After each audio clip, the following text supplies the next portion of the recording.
ಸುವಾರ್ತೆ ಲೂಕ 17ನೇ ಅಧ್ಯಾಯ 20-25 ವಚನಗಳು. ದೇವರ ಸಾಮ್ರಾಜ್ಯವು ನಿಮ್ಮೊಳಗೇ ಇದೆ.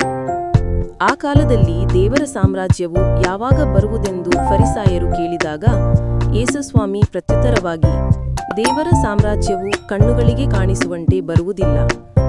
ಇಗೋ, ಅದು ಇಲ್ಲಿದೆ ಅಥವಾ ಅಲ್ಲಿದೆ ಎಂದು ಹೇಳುವಂಟಿಲ್ಲ, ಏಕೆಂದರೆ ದೇವರ ಸಾಮ್ರಾಜ್ಯವು ನಿಮ್ಮೊಳಗೇ ಇದೆ ಎಂದರು.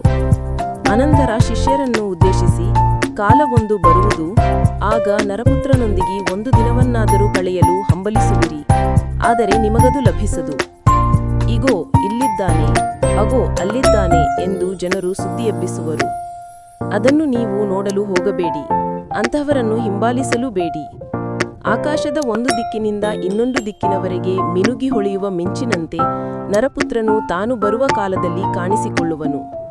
ಆದರೆ ಅದಕ್ಕೆ ಮೊದಲು ಆತನು ತೀವ್ರ ಯಾತನೆಯನ್ನು ಅನುಭವಿಸಿ ಈ ಪೀಳಿಗೆಯಿಂದ ತಿರಸ್ಕೃತನಾಗಬೇಕು.